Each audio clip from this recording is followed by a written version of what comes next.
Hi guys, क्या हाल चाल है आप लोगों का। Welcome to all of you and I hope you all are fit and fine. In this session I am going to talk you the topic that we are facing within recent days, जो हम कुछ दिनों से सामना कर रहे हैं in through out India, पूरे भारत में। एक बात याद रखिए, there are alternative of everythings. हर चीज़ों का एक दूसरा विकल्प होता है, हर चीज़ों के दो पहलू भी होते हैं। It's our constitutional right to protest anything. If I don't like anything then it's our right कि हम अपना मुद्दा उठा सकते हैं, हम आपसे बहस कर सकते हैं, हम आपका विरोध कर सकते हैं। बट इसके भी पहलू होते हैं, इसके भी अलग अलग तरीके होते हैं। But it is not our right to protest anything violently.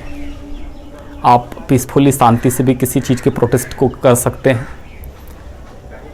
हम बात कर रहे हैं, आप समझ ही रहे होंगे, जो सेना बहाली का नया नियम हमारे साथ आया अग्निपथ के लिए 4 साल के लिए, हम उसकी बात कर रहे हैं। और पूरे भारत के उन तमाम युवाओं की बात कर रहे हैं, लाखों करोड़ों जो जी जान से इस क्षेत्र में, सेना के क्षेत्र में, देशभक्ति के क्षेत्र में, देश सेवा के क्षेत्र में अपना जान लगाने के लिए काम करना चाहते हैं। उन सारे बच्चों की बात कर रहे हैं। दोस्त, सरकार का क्या कदम है, राजनीति से हमें लेना देना नहीं है। बट हमें इन बातों से बड़ा तकलीफ़ होती है कि जो बच्चे देश सेवा करना चाहते हैं वो देश की संपत्ति को क्षति कर रहे हैं। ये बिल्कुल ही उचित नहीं है। फिर आप किसी तरीके से, किसी एंगल से, किसी नज़रिए से अपने आप को देशभक्त कहते हैं और देश सेवा कहने के लायक कहते हैं। ये तो बिल्कुल भी उचित नहीं है। आपको धरना प्रदर्शन करिए, बैठे रहिए भूख हड़ताल पर, सरकार सुनेगी। दोस्त, बड़े बड़े आंदोलन को आप देख लीजिए, शांतिपूर्वक हुआ है, सफल।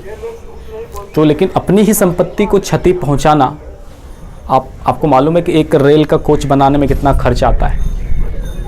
मालूम है एक बस को बनाने में कितना खर्च आता है? आप एक बड़े से बिल्डिंग को आग लगा देते हैं, कोई थाना है, कोई थाना का गाड़ी है, आप आग लगा देते हैं, कितना खर्च आता है? आप सोच रहे हैं 10 लाख रुपया लगता है। उतने में आपका 4 साल 5 साल का सैलरी हो सकता है। हाँ, ये अलग बात है, सरकार सुनती है नहीं सुनती है वो दूसरा नज़रिया है। बट हम आपकी बात कर रहे हैं। माना कि दुनिया ख़राब है, आप तो अच्छे बनिए ना दोस्त। माना दुनिया ख़राब है, लेकिन आपको तो अच्छे बनने से किसी ने नहीं रोका ना। लेकिन आप भी यदि ख़राब बन रहे तो फिर आप अपने आप को किस तरीके से देशभक्त कहते हैं?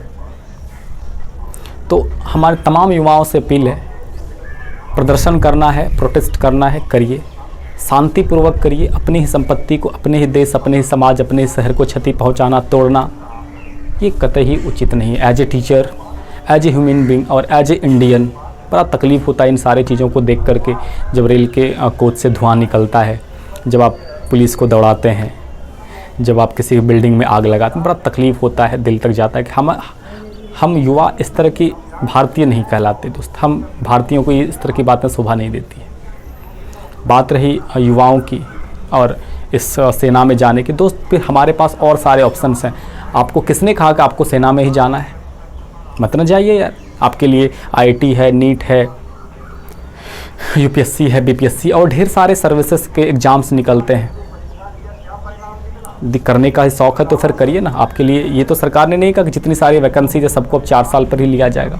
करने के लिए आपके पास बहुत कुछ है, इतना ही जज्बा है, इतना ही ताकत है और इतना ही नॉलेज है, तो करके दिखाइए। फिर आपके लिए ढेर सारा चीज़ करने के लिए तैयार है और फिर सरकार को जवाब दीजिए। शायद ये तो आपसे होगा नहीं।